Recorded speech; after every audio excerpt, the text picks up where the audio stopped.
Yo, assalamu alaikum, my fellow UDPians and genuine Gambians.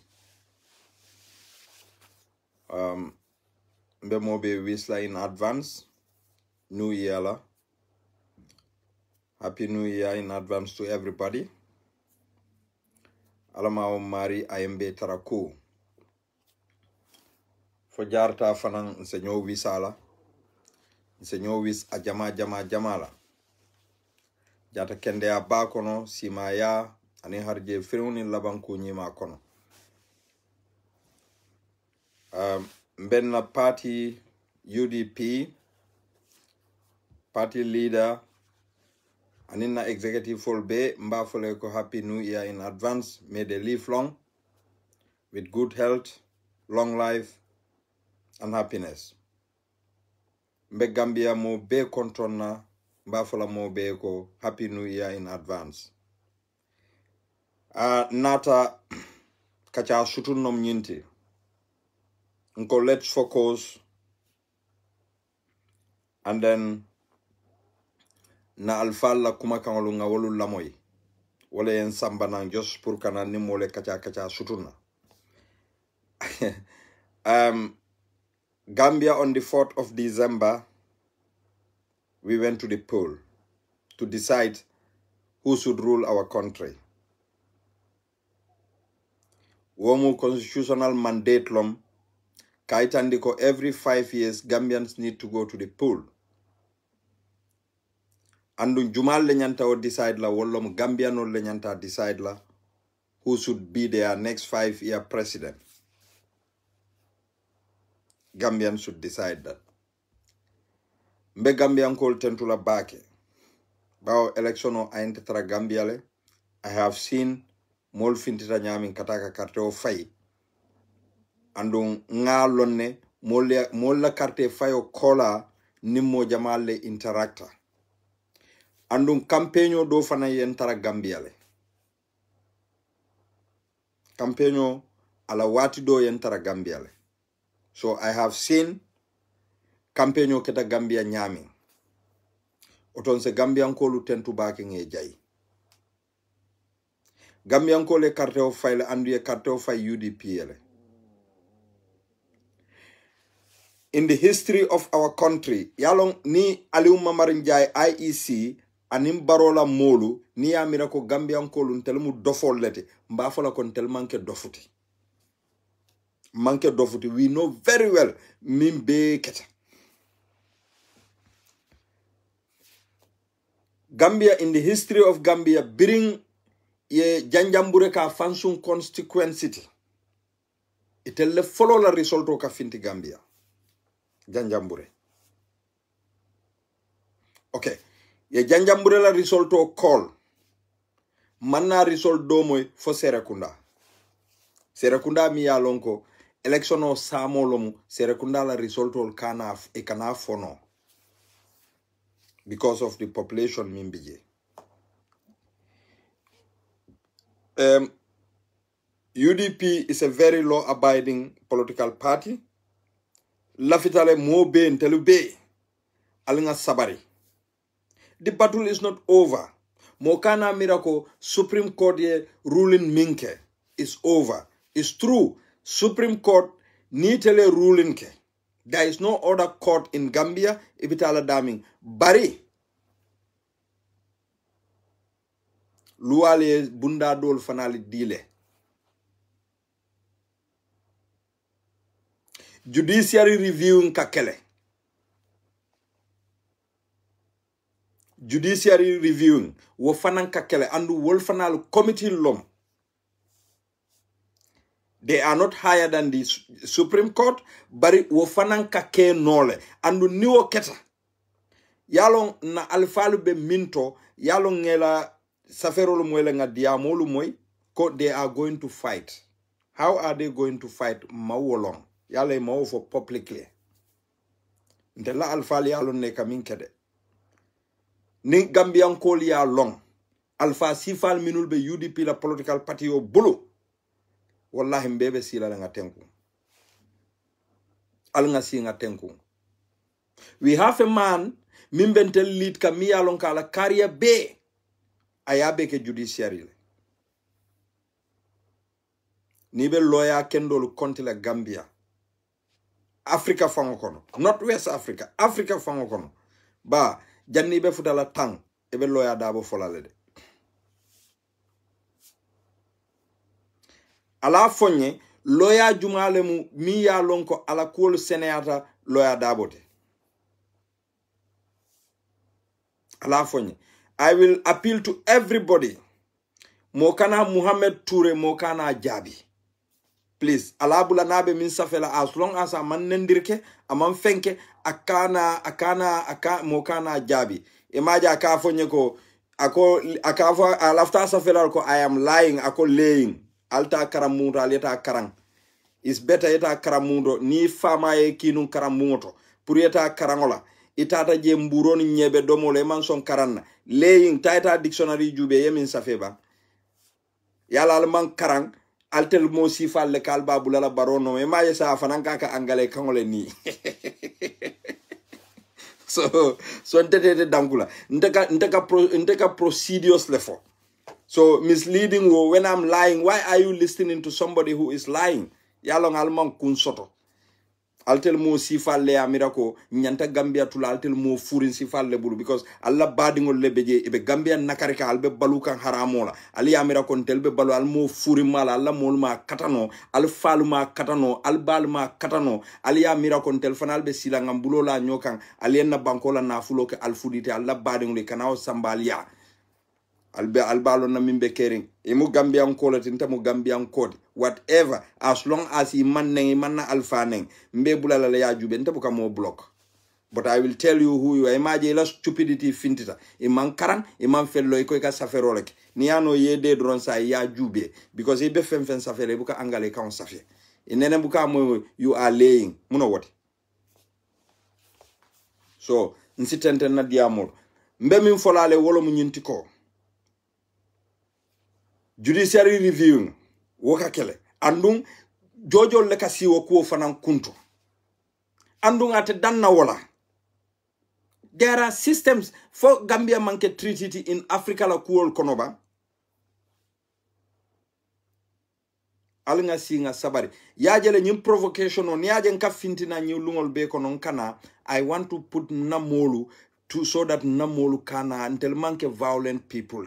We are not criminals until buka sunyarke. Until we are very clean people. Albeaje jane UDP.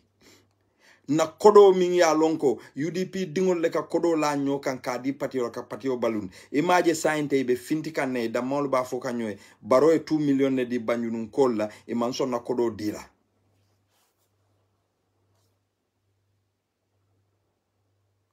Ablai Kanyi. Okay, on Messenger, and Saki on Messenger after.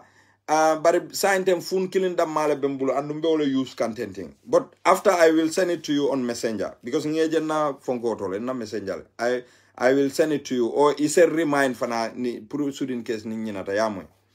Yeah. Okay. Mimbe keri wolo mu nyintiko. Laftalen na molu nga calm down. Yalon birin kuo bitaka nkiti oro muna le baro diam ka omwe. Imaje wolum akwabe molle tentukan akabe Supreme Court George Sol fanalu tentula. He don't need to baffle us.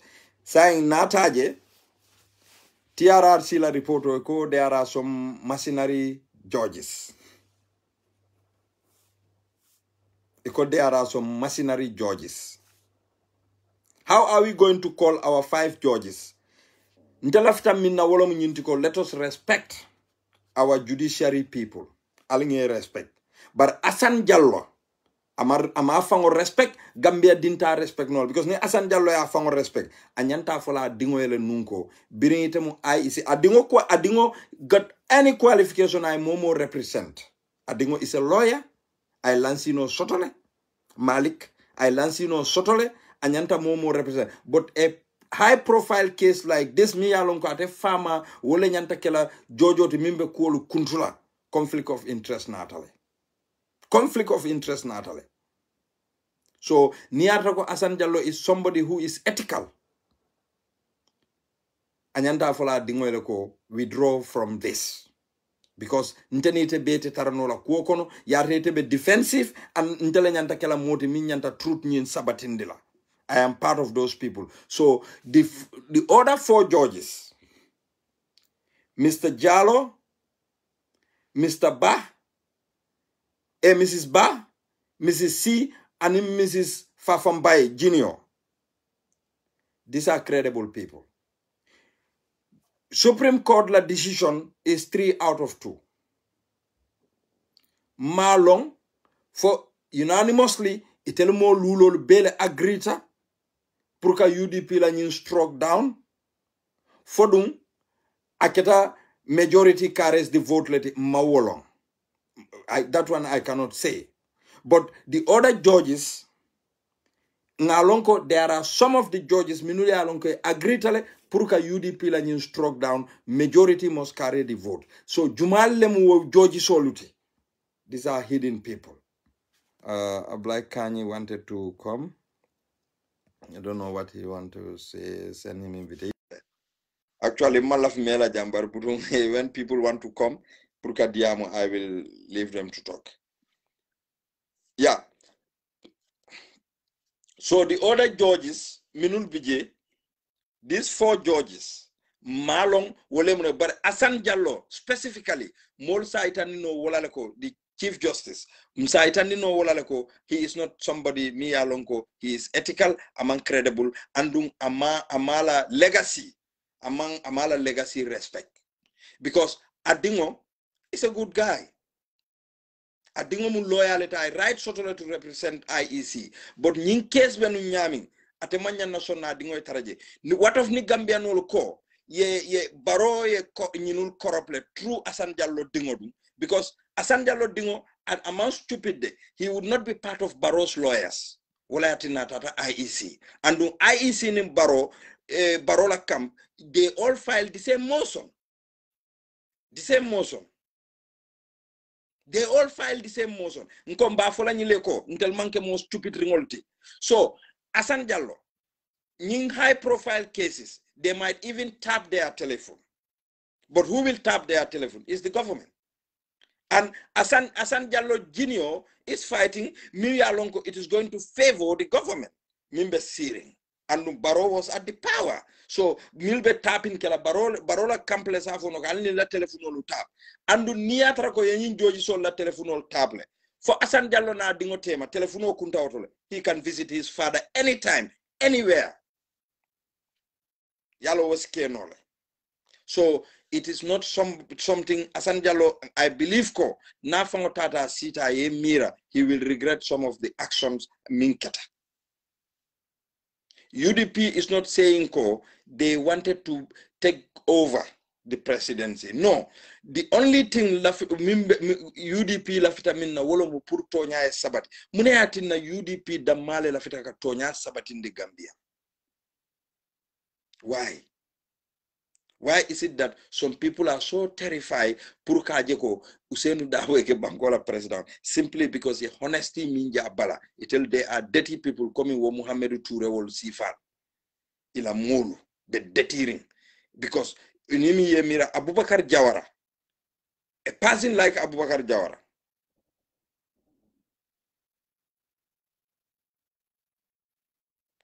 Abubakar Jawara miye mira Abubakar Jawara, a criminal like Abubakar Jawara, a close associate of Barrow,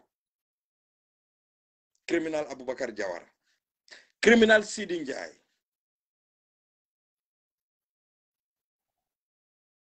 So let's calm down. Our leaders, they know very well what they are doing. We have credible lawyers. Yes, IEC lawyer, Mr. Sanyang, is a very good lawyer. Ngala kuo nyininkale ya fonye. He's a good lawyer, but ima argument soto. Yeah, apply mbe accept la just so demandi rek nga elaborate demandi follow. I will accept you, please. So, IEC la lawyer apply and in the other lawyers plus Malik Jallow, the son of Chief Justice. And then that Chief Justice is part of the 5 Supreme Court judges. Well, I think that these 4 other Supreme Court judges, what is their take on that? What is their take on that? Somebody, Happy New Year in advance, my brother, Yunus. Ngela safero jele baraka bake. Yemin be fo wala mutonyati la kumoy min mbe ngalon nako electoral fraud like at Gambia. Everybody knows, even Barrow knows it. But saying ilaftaka justifying the mbaitan lela ko no matter haniyatre ko Barrow lebe kela presidenti. But mbaitan la Barrow la ko it is going to be difficult for you because ila consent. Barrow, if you go into your room, idamma Allah, you have cheated Gambian people. You know that Gambian don't love you, but you want to force yourself Kamolu lead yeke president. Ite Barrow le bribotan and tola. Bribotan and tola. Itele biringo Arab school mol tatea. Ite fangle ye daile ko. Ite fangle ye daile ko. Mole ko ite ko. Ha bar nimma wuli ate beteala. Ite fangle ko ite ko mariye ko. Nimboita mbalo nako alayen na harjew dandi janneto. Yalla ite fangle yo wofo. Iko jongo ka fango force kudola. Ya terela Cairo te woto. And you are forcing yourself to Gambian people. Because mune was sabu. You would not force yourself niatarako. You were not corrupt. Ila mansa kunda man corrupt. Niatarako tinyarol le manke bulu. Because what tinyarol ya loneko obviously any government nata abe kiskis lale. And then you don't want those things to be known. And then the more you can stay, the more problem you will create for yourself. Let me tell you that. Barrow. Let me tell you that. Mon minulu ya kuma sele. Kuma ba fo. Ya kuma sele de. Ibe kuma ba fola. Ibe sere kundankol invite la. Niano na diate ye sate wo sate kana hando kuki. Sate wol invite. Yalong wolati na biri ko ibe berelala. Biri ko ibe berelala. Nko Barrow ikabero min la. You cannot, it cannot be a target for UDP because ya lon ko UDP government is coming. So I come ngata ngabero la dulalto ni ya tarako UDP mansakunda nata ni ma wolu be coverno mol safuko you see UDP is not good berola ni barobe njaba kelal. But now you have trapped yourself. Ngoy ko ala manke sino mansati. Ngoy berol milbe la e koy be do gol kelale. Ala mantara sino la de. Ye berol mil bela nge belo nga pointol belo ne berol nyanta fengela so gambianolu alla bere la dulalu baroka ben kuol minul bekela kuma bal mil be fale campagne kono momi ya lonko ya nyinin kan na fertilizer fangala fanka fuko ya be sunyale ya samba Senegal ya samba banku dolu kayta ate wafuje bara muneke wo molu la milio fertilizer sunya from the ministry tous alko biya alkalo alkafo moleko alkatawo kontonko wala keta president Gambia welcoming altel fangola kasaro nka molu je very close associates of Barrow eka sasa ekata Dakar jara rola ye loptan jelle to Gambia public hospital man private for munati ne bukata Gambia la public hospital andi telko tello mansa kundati and we tell you they are there to look at the welfare of Gambian people. How many Gambians could be able to go to a Senegalese hospital in Dakar, Purkajo? How many Gambians would be able to do that? Momilia Lonko, they are thinking about a daily feeding. Imagine a salary increment of $250. Allahu Akbar. Allahu Akbar.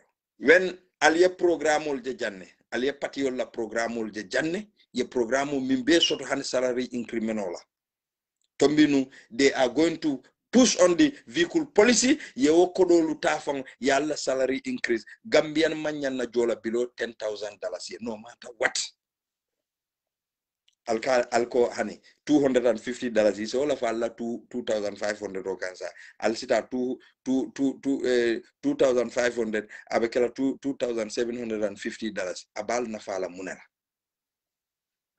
you know ni mol ka diamale policy la president e nana al mam fenke al fongli ya lonko al fata barolale naltelle bebe jang al ka fo mole janko mane yena ñu jox baro yena ñu jox baro ki ngagala ki hamu dara bi it is the darling of you people bi nganna bodo ja ay safero ka ki jeko ako dekabi de ngay waru nga safen ka are you complaining yeah are you complaining dekabi de ngay waru ayen safena ko nyiko no you know the hiking of prices here is just devastating nkai ko welcome to Barrow's camp. Fontel ma faltele je ite kamune fonte ja Lawyer Darboe la quote because of Mung. You hate him because of Lawyer Darboe la tribe. We Lawyer Darboe hate le because of tribe. Wo musurwality. Billahi wallahi is my friend. Mala fa to fola ja bara na en dia mo fang la ma balo na ko mbatele la. He hate Lawyer Folundon kai ko do you know Lawyer Darboe? Akonyo ko wow hamna Lawyer Darboe is a good man fenketa dunda jana bota jan but ala saferol nim provocation o pe aka mimbe ke Lawyer Darboe. Today he is crying ko dekabi dangay war. This is why I love Barrow for one thing, to push difficulties to Gambian people, and he is doing that. He is good in that. He is good in corruption. So he is doing that. This was the fight that we were doing. UDP a 5-point agenda plus their manifesto. Yeah, displayed everywhere. Albania. It is good, but how are they going to implement it? By implement when they are not in the government. Woman nonsense si fa leka lo kote e koy ka fo molego UDP lan lañ def ci dekabi. Are you paying your tax to UDP? Why can't we be fair? Andun tel kon tel mu muslimo let tel kon tel mu christian kendo let tel kon ka lo toñale kan. UDP go and ask Minul Kawofo, go and ask Altal Fal Nal Bal Ninin Kade, follow Lawyer Darboe nene me kanandi fenna. Tonyakan. You know, yalo wala atina niko ni kulli lal mambam. Ibuka sapu bantabato. So, nteka nyimim fo moli jambi, wolom nyintiko, let's calm down. Nana Alfal Lamoy, let me try and bring Ablai. Let me try and bring my brother Ablai Kekende Ba. He did very, very well. Atata Gambiale, ala holiday extend, a stata, ala moment kodi diala, ala na flodunde patioto, I keloke patio a campaign ke patio. This is the Gambian people. Imam Baroje saying, talking about how he is going to form his government. Until woman can tell Hajit. Alhamdulillah Rabbil Alamin. Lawyer Darboe is not part of it. Fabu Sane, Maimuna Sise Darboe. Alna la molu minul ko lawyer ikoy bal kela fenti Lawyer Darboe le manson. Now barolam de sign. La nga juba bal kela muneti.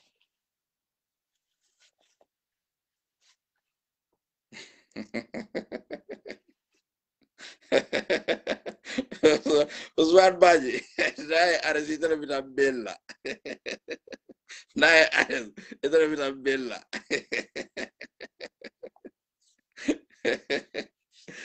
Thank you very much, my brother. I love you too. I love you too. Apply, send request again. Send request again. But you can resend it again, then whether it will go. So Fabu Sane. Maimuna Sise Darboe. Lawyer Darboe is not there to form the government. Aliajere Baroko, his coalition members are going to dominate the parliament. How many coalition? More than 17 political parties. How many ministries live in Gambia? Who can give me the number of ministries in Gambia? Let's start. Okay. Minister of Foreign Affairs, Agriculture, Lower and Upper Education, Women's Affairs, Health, Interior, Local Government, Environment, Energy. This is 10,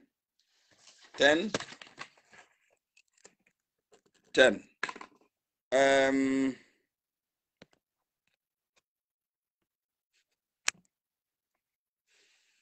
Fisheries 11.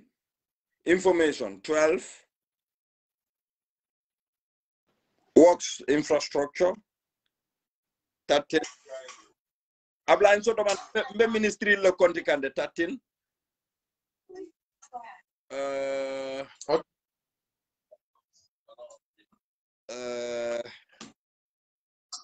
13 and stop at 13 ne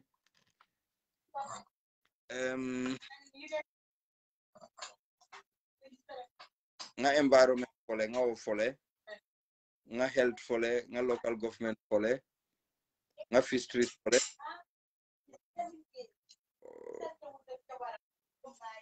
nga foreign affairs. Can somebody help me? Ablay, welcome to the show. Inumbara inimbatabe nyadi Ablay inumbara. Assalamu alaikum Musa. Naam. Albe nyadi. Be koma drong. Be koma. Dake kenba Musa fulo bafula baraka bake. Thank you. Anin Gambia dunin be min be yela time on spend ila do kul bula ila family ñol bula jam. Thank you. Ila hajul be bula jam da Gambia. O ibida Gambia ko le ma ko ila. Da Gambia bondi ko kono. Del be nyaadi ko je. Min ko min banko be jika kono. Man la faya jiya kono. Ngaro especially milbe so kono yakada baake milbe UDP e kelo ke yela hajul be bula. Teli mbal bula ke ñu ko ne be yayi. Bokun kada fo kun bara kada fo koy na tato. You know? Ye kato ke ani mil fana ye do kol bula jam kera dimbal bula jam lati ko kunfu da Gambia e ko mi da Gambia ko le ma ko katum aduta nyaaw ñu Gambia mun tel bere tat wallahi ya da bi deliver proud la Gambia ni Gambia ko ya da bi ani duro ben tel ka you know par Musa ku min na da bi ko la fo Gambia ko li especially Adam Barrow na la masakunda mba folo ko ya folo ya dabo ya baraka back Musa, the reason of saying this lawyer damu mo moleti ni alonko ay Gambia soda du sole kono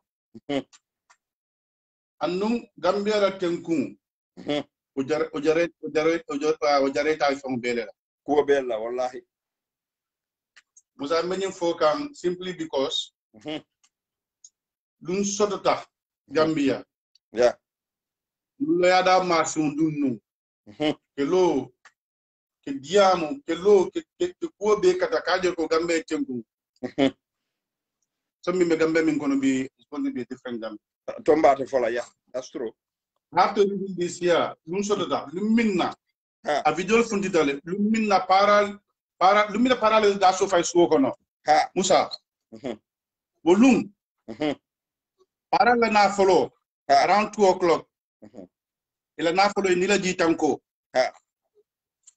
ni lo ya dam man tel ko mani no bunko no lo ya dam man modol ko mani no bunko no ke dia muye action lo kaje ko ka foko look na tar ko atil mun tobulu dum leji atil mun tela sopota solidi atil ben tele no mabi ali enter jokuma ala pati li ali lamoyna ali embatum mo kana tammi nyaato albe muru koma sommi no be kam do kono ni mol malon safo bi ya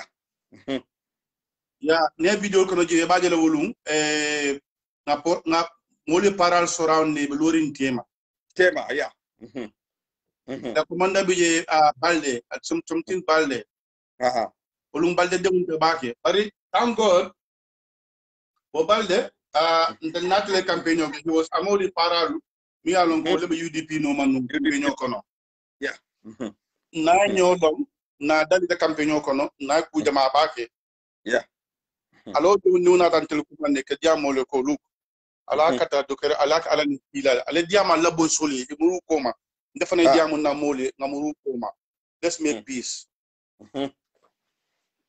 video de baje la entena tan dia anatan te kan dia diamo ta tan buj kan buj diamo ta lalo yani lalo diamo ta den tani lalo fone bla para la motola la piko boni na ke jam bo sule puru koma ya muru koma ya bolun nung bo sul bo dulado bol nata nyamin nung o paral mo dulado han kilin de kanala billahi wallahi tallahi nallahi han kilin de kanala paral kono borom tonya bar alan loya dabula diamo ken kumandi suwo ko nakata mol sindi afoko nga mexo o besol be muru ko ma anu bosol be janjang immediately amal laf han mo ki baramo dula nyinto so ka setano wulindo dula nyin desan ngolo ko mol that incident ko mol janjan ko lalem kabiraji mol be saytale fatuta je musiken son lela ale kale kontinata la kubaliya ke paral oda pour gaso fa ko rakun ay kan ya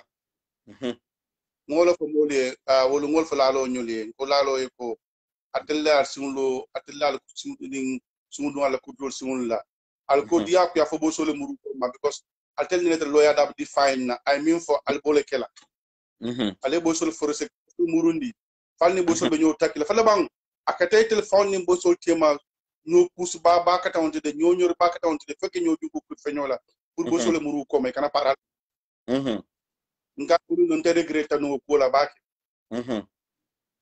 I would have defined lawyer da that yeah bari Musa just to cut the long story short no ngalon ko lawyer da mo moleti president Yaman Jaray ni banko e mala ayo abanta president Yaman Jaray ni banko siso e barama wallahi suka ko madimo kadu wolu no suke no be nyamin no wolu no paral fan ya lon ko wolu balde fan ya lon ko wolu balde was the ma for de suko mile gas of so ko man juma because now understand that there was no command in that section but follow me na de nila jitan ko nu balde bol command kan and I know balde personally because the na campaign okele you understand he was part of the atelon commander into me be parali brother UDP the campaign team on he was the one commanding them Musa swat to God billahu la talaina lahi no kunu no wolunu la dawa mang funtinun ko ala korda bundato analo sa be ko ala korda bundato ke may ko ta ke diamolo ko ajjanja al say fasini wallahi be say lafta mo be say tabita no wolunu bari IG ya lone because the IG being very clever you know he played his card very well because I mean okay kabiri brika mamanta sukuda mamanta you know baka mamanta IG le commandiro ke UDP ko executive member sol la ka foy ko ala fero be ke dukara la pale mo le tonkum you know after o diamo kola lem monsieur dabo fundina kola ko da bunda tema support sa local after mo be say ala after mo kana ku ko local dulado you see do bula silo e free e paral bolo e fundi mol ko say e muru ni alkali kono keba kuluba lokana so konkon ka foko tiaga solo diamo billahi la tala ay nung nyun ko sumu ko manu wolun nung ko manu you know misala watu sira ko da kuna kana futu wolun nung ada sira ko da kuno nung ay bula nu minya de kala no ay ken wolun so mi nung alkali konte ala kulub bala dana nung wolun nelanu ina ana min mister I don't know for what reason mol na da foka de fona da fokorda bunda ni da lori nje at no mol na alkal ko mol ya sude mol ko no Gambian ko limbak ma clean foled I'm not talking because of I'm a UDP supporter Gambian ko be mimbe UDP wo mimbe MPP wo mimbe party wo e be secret lawyer da boya ba exactly we have a peaceful Gambia today because of this gentleman why do we gente fan kafole I have to confess this here billah wala tala why do we gente kafole ko Mr. Dabo is not a African group opposition leader why do you kafole because of why kafole ko opposition leader man na loi dala bake wonya man na linyen na wonya man na kairo komi ke kafo ko be bitani silole la ada silo bulala ngolo fo momin be musada ma bi UDP no ma bi billah wala talahi UDP la fa fofu no banko ke baki non exactly ni UDP ko ba do tela la state house billah wala talahi nankal akalla man sola nte banko tamal kabadum kum fo kum yeah ngamol dele ano I've been on the ground ni mol diamuta sevra mo jama bala diamuta ngalon ko wallahi billahi tallahi UDP be sembo mi be UDP do banko kan ni ko barote la state south mo sojer je Gambia mo de Gambia mo paramil mo economic mo force de Gambia mimbe UDP stop nola because of this old man. I don't know for what other reasons. He's very careful of what he's doing. Wallahi, no. Aka peace dorone aka bankole anaba ko kuto inala diamo aba ko kuto he only preach peace ko amanjare wala wato wala ko wala amanjare wala al nga luwa bunya mo kana luwa muda bulo kono ala I can't just believe it. Wallahi Lundon wala ko ngo look uncle kako this is not possible. Opposition leader man mala teng wado be party dun fana mbola ye ke min diate telephone party okono ako under his leadership is happen ada sonnala aka manjera e kam desi to yelo bon pour atela man sayala na taw be kala wata hana manke makka ando baro yalo baro nyole de Mr. Dabo Lombakele alon. That's why they are taking advantage of advantage litaka over the Gambia. Wala tinda enyun kukurun beke ye yusunyarol beke yintili mbala beke election on kono isida sira on isida kan ko yalla no nakeda fana gela abe mi fa wala ñu d'accord al nga d'accord ad ku do de ke no la ko te ñu banko kan na nga d'accord yo advantage leta am serious yo advantage leta de I wish no ñing opposition leader dol bije nu ñing kafu jama tar wolle ko man nu as a leader and Nelson Damina sonna ite mira la kota ite mira kada kodde lumina utlibulo ni momin jide na to kabona Africell kada fa client abe ba hada badin le paral be lorin tema para ba loro kafol le tema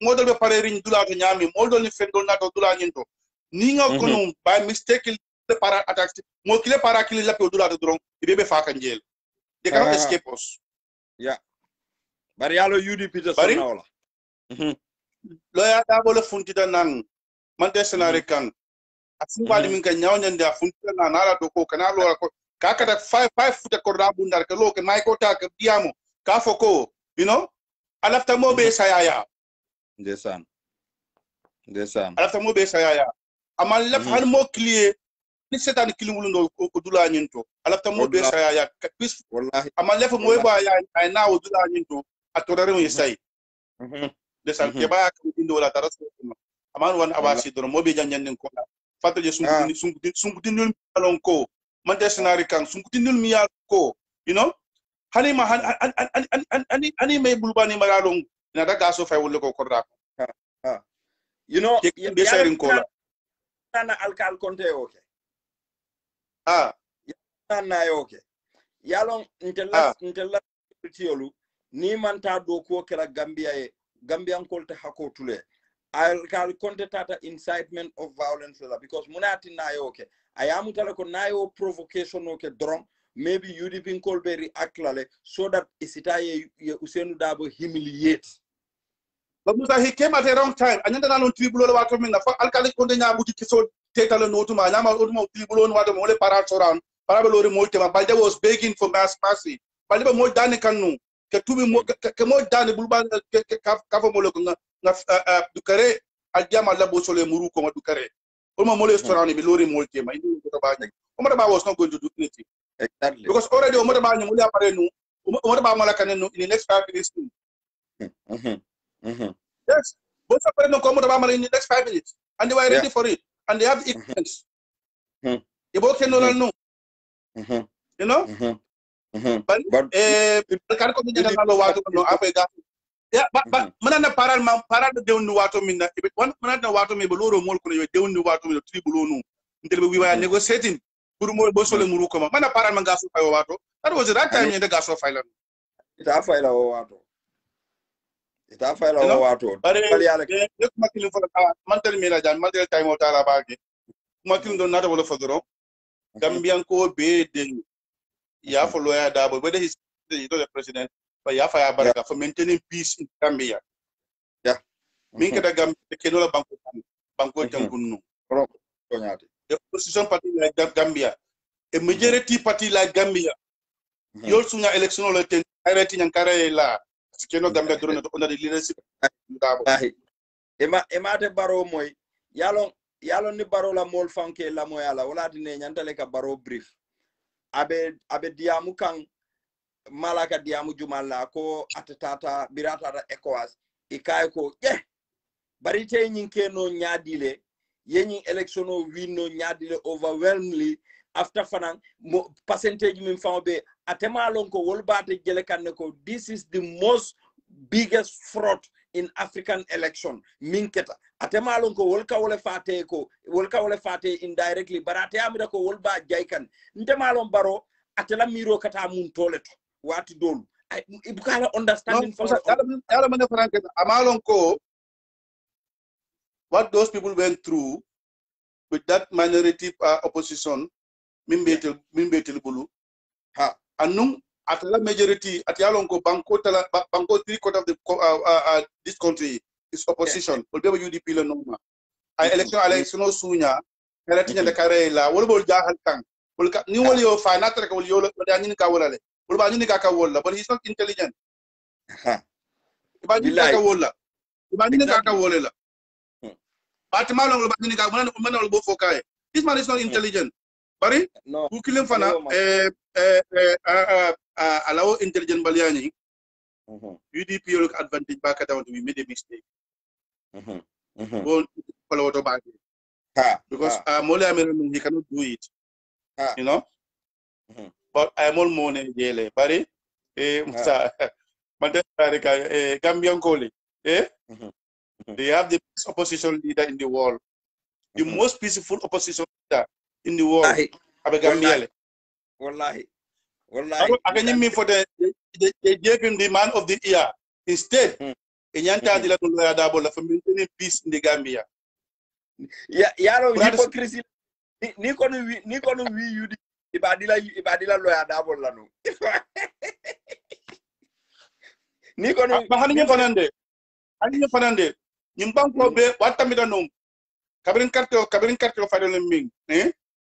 Kabirin Sunday, Tuesday. Monday, most of the people were not because of Yaman Gambia Malaral. But Dumale Odimbanyum far. Dabo. Yeah. That Hanaman Diamo fang. I to see la bunkono fang. I can diamo, I can hana cover Carasso for the Solke Diamu. I to see la bunfang the bunkono, I cannot find the founder on this country would have gone into flame. Yeah.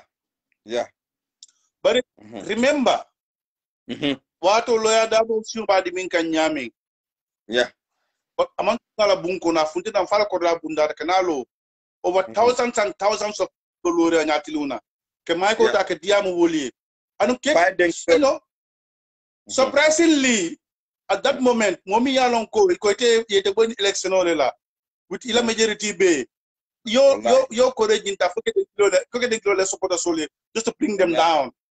Well, like Salom Motor Sugar Gambia Kono Kote, remember Lafila. Remember the left of Flame Banco, Tamilo and Dabola. A Jareta Kadenkilo, Analo Nitoro, Bikongo. It's after the election in Utah Diari. But Analo Nitoro, anytime you meet this man, you feel that he's the happiest man in the world. I go beg a Puru, Ala Support Soka display, Puri can come far. To bring them down, because that's the only way he can maintain that peace in the Gambia. Anytime you meet him, in your play, you need a seating. In that way, they are follow the wrong. No, he will bring you down. He comes out and he will bring you down. He'll bring you down, yeah. Instead of people bringing him down, instead, I think a more stress will tell her. He will talk to people, I think a dear more stress. He will talk to people, Hana man America and father, Hanikono Paria, America and father. Aside from money, Mason Domorokela, you can get my Nadomoroke, I can okay. He will talk to you to come and eat. So I can't for the first dressing and Mason Domonkela. You know? bari Gambian Koli. Yeah, for Mr. Dabo ko abara. Yeah, obviously. Milbe ya baro masakunda ko. Milbe bulu ko sola bi, they think that they are celebrating. They are celebrating the victory of the double victory deal de. Wole songo kumasle. Yalon tela kumo be fola sai. Yalon otumo e fawol ka fo nyoy ko yalon ako lawyer Dabo la atina mam palaso di molla so sai lawyer Dabo tije.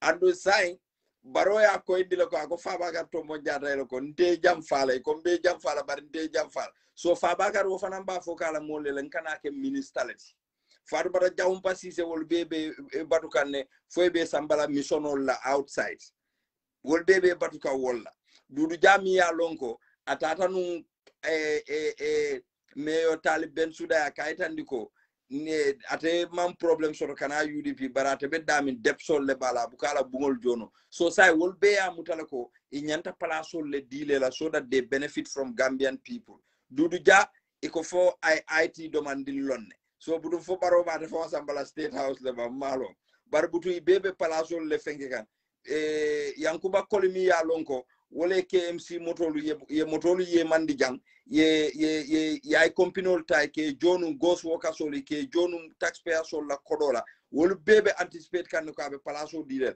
andu barole fanda fa ko he is going to ala cabinet will be dominated by the coalition people so sai ala minister kotolu milibije dol fanal kuma talaka complain sai wo mankentel la haji we want to see baroba la reshuffling kala nyami andu womantel nim baro kana hani janning the next 5 years UDP be tonya e be wole folola until e bajela ko silande nganna kato kele nga tonya in lafta tonya e sabat ni Gambia kol man la fi tonya la auto silan ala fangole mina Gambia abe tonya fa sala Gambia andu ala be tonya fa sala because UDP sabarta e patata e mampata pour palasola imam bata ka foko alnga Gambia la lansol tara nyote mantel UDP ngol Lamin Dambon Dibala be lans nu Ministry of Local Government mune atina Lamin Dambon Dibala o taro Ministry of Local Government yeta file kono jube UDP dinkilinti ye safo min nako Lamin Dambon Dibala dulala diala TDA area wallahi Gambia ay kombon ko la laneta aya kunta adila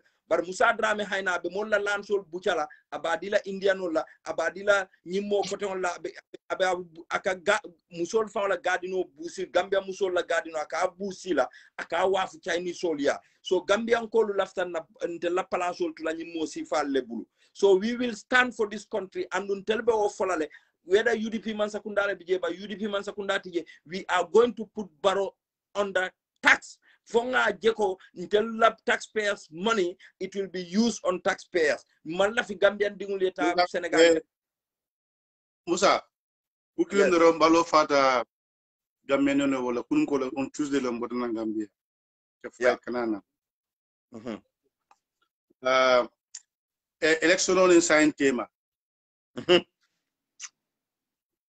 Gambia fi onda seleta nyami it's so scary. It's so scary.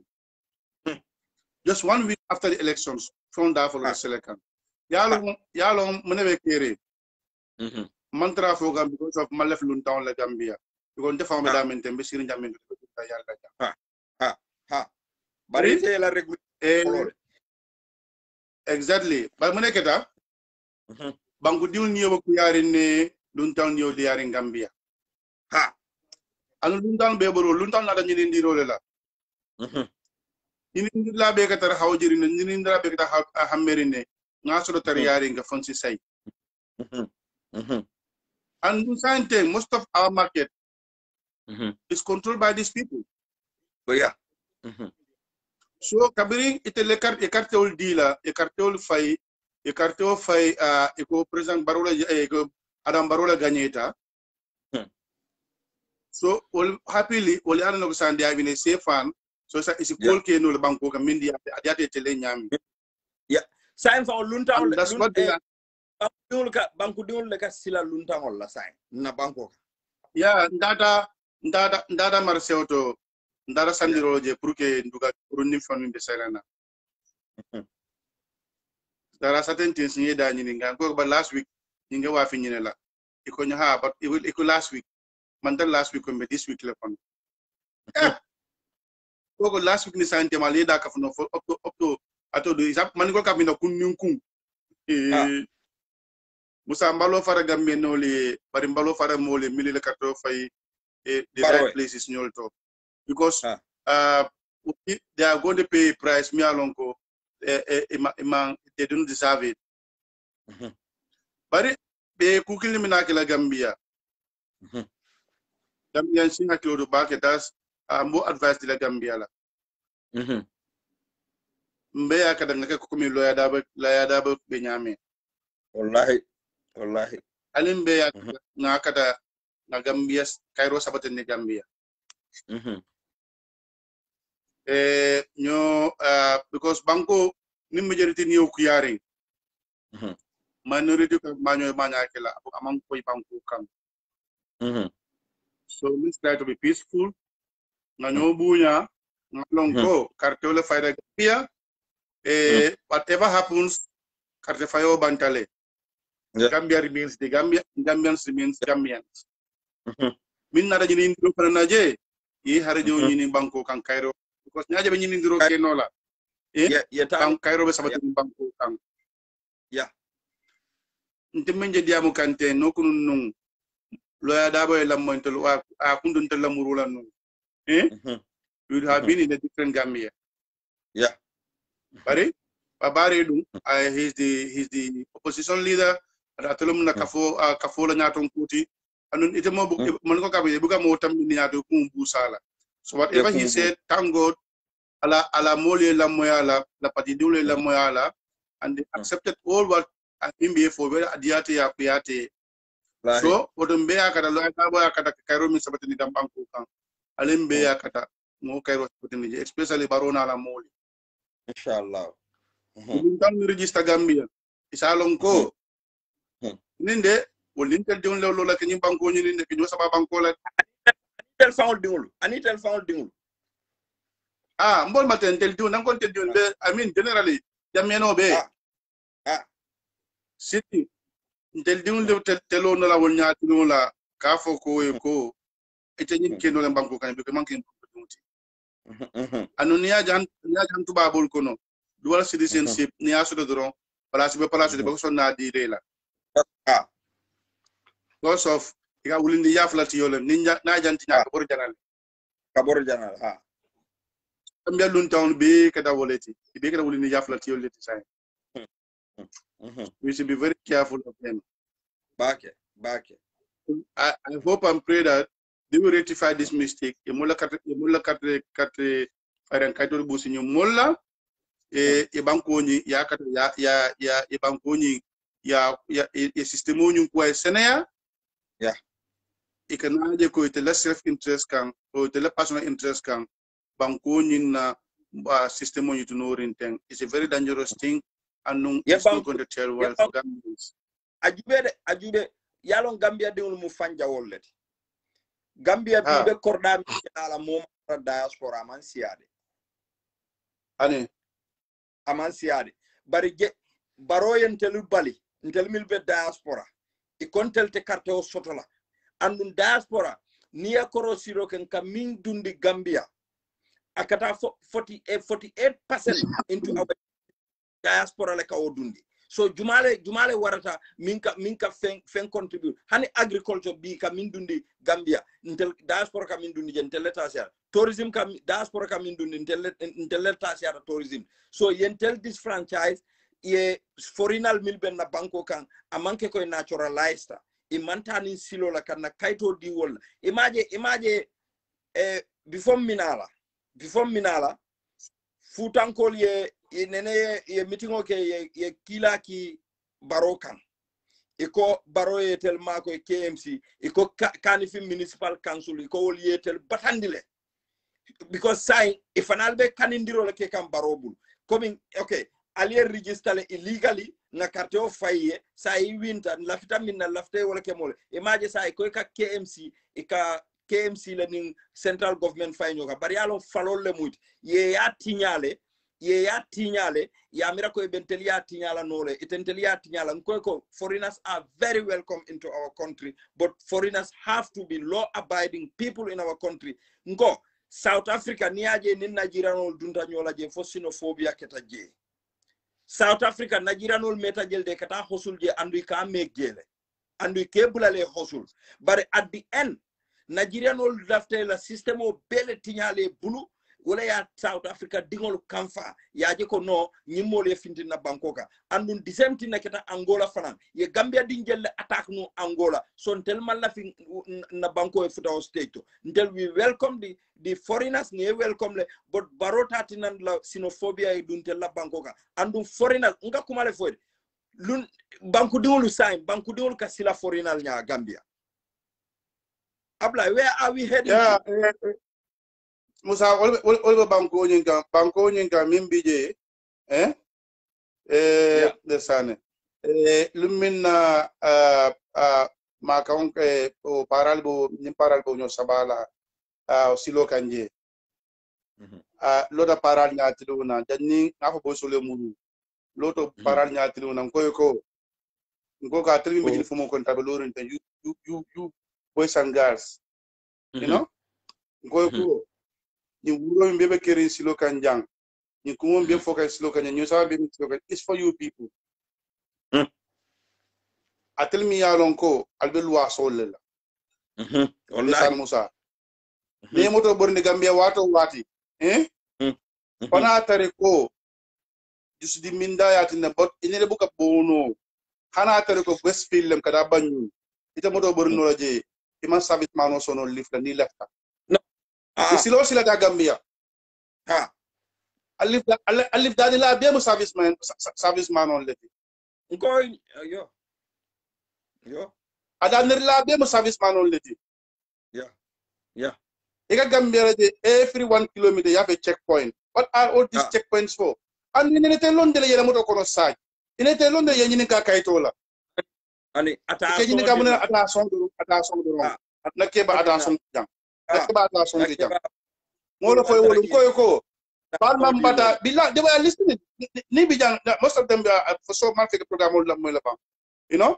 Go Palma Mbata ata Danilo Bang because yet Danilo Jele. Nemo than if ISO. Akefisial, but nemo than I Bali. Instead, no more than I am by one of the no more than I am in Kamaru. Eka program on Lamoy. Yajele the na force court case nying. Yalon koy konte natale ngatara letale manduno Supreme Court police ole nata police yenje akonye naba nata akonye ngeta sutere billa akonye ngeta sutel akonye ko nke jubele Facebook nga okay akonye ko mba trial le pour yedum kono to nangata nga ko e kan jube ka enene na programme dumal ju akonye ko nonke jubele ka advocate pour ye police la jolla fa ye no so la jolla fa ti so la jolla fa akonye ko nka wo moy la bakele ka fo nga so ete kante la programme mo min be jube nga agenda le mil befo pour mo le barobal carte o ete man fen tombo nje fo jolla fa because wala ya te suut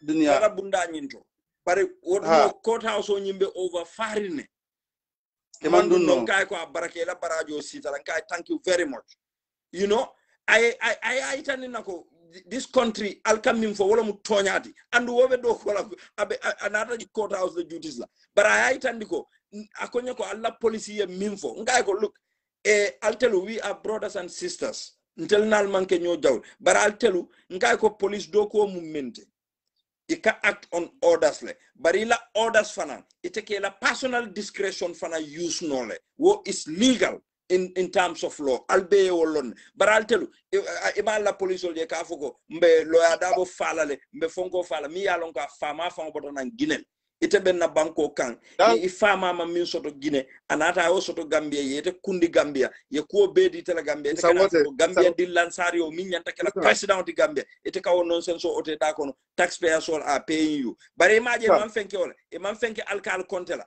e man fenke mola andu alkal konte kuma tiñaari ngo min fo niata ko rule of law ben te labbanko kan to nyala be tama kan te labbanko kan fo alkal konte nyanta tamala singula bi sako a high profile advisor to the president taxpayer sol ba jola fo nyanta ke ablay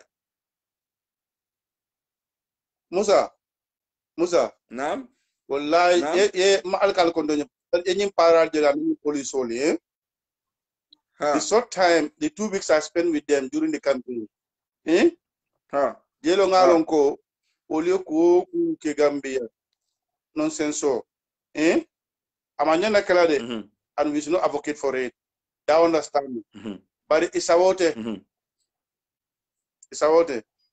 na mboda birika ma just airport ton table pour kananing kami na Costa Rica kana ton table ma fan na police ken ñoo so dia la lif la saji no le ngai ko yalla ñeso lif la ngala fa ne ke kale ngai tonya itara jomo jelleti ajere da ko mane left to lon so ngala ma la fa jo fa so I was telling him figures you know ngai ko 10,000 na ajere saji no len de ajere da ko 10,000 ajere da ko ya ndelo boss fam ko so ngai boss ko 10,000 so da ko hani ngai ko sa dinjele bebu la ko dinnani ngai ko da bebu la ko hani akabul waso ngai ko ika bunjo jelle ko 3,000 ngai ka man bodo sanna ko ha ko karo kar fa man bodo sam ko wado ye fa man bodo nya abuka ning abadun nata na digital so do ba ka karo minna at the end of the month aka mano da sa suman ka 5 no kar fa ko de dinu la loñ man na dinu la samado man na ngam mira Gambia 10,000 Gambia ni amako ko mbeba ko kanne o mbek mal foko ngal fen golande ne 10,000 ke jiba kon somanda yake le kalpe kon ko yake jibo ko ina funtita banta ngalo ila ta badi yake la futa 10,000 ina buka say no ina buka say no exactly ina buka say mo be so witness no you know ngamira ite joman 10,000 si ite bunjo 3,000 na dinding nani be budu muso be budu foita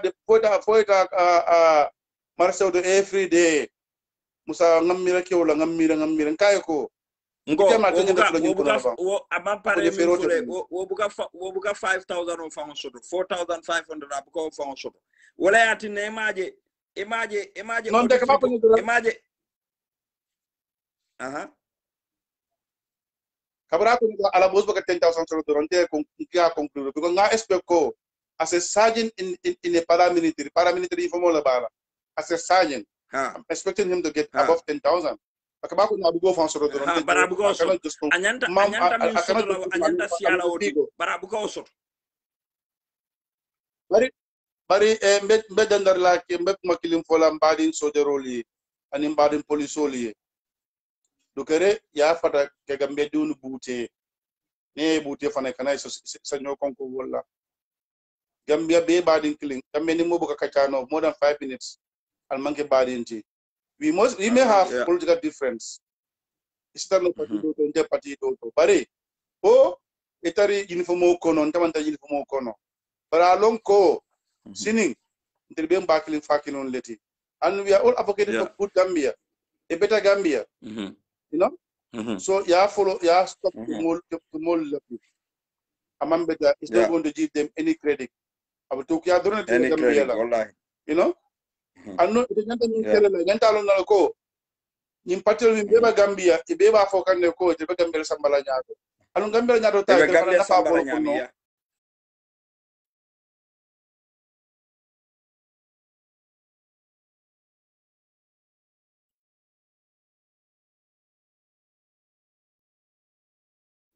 it's not going to help them, you know.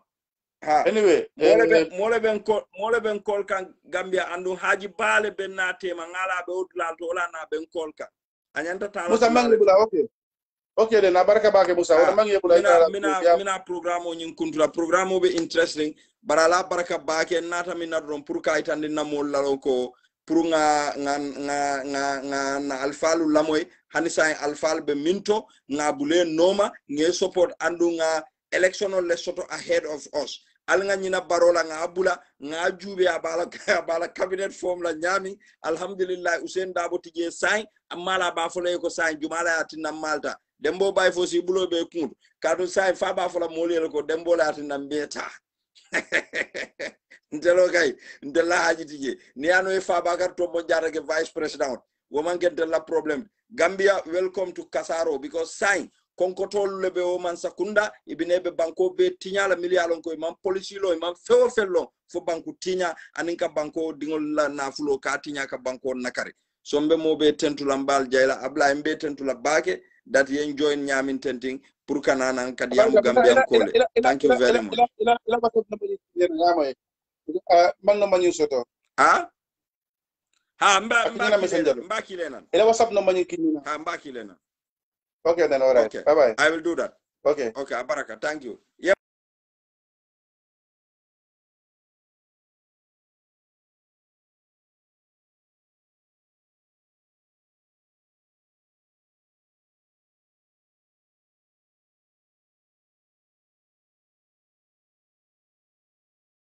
Muso kontrola ibe nyawallo minne be kumol mil fokan ibe murula nan tella kay ba itelle bina murula koteke ibe kumol fayla baroka alintel nga tenku because ntel nga jel ko baroma no am banko sambanon ko nga bonde andu tel la banku dinguli o kele ni baro ya fam forja kabe sila Supreme Court fananata e baro ye faniata ya ke tonyati butung alnga si nga jube ngalon ko na alfalu wol nyanta min kele be o kelale ala baraka ba kembe mo be tentu lambal jayla mbafula mobe ko happy new year in advance ala baraka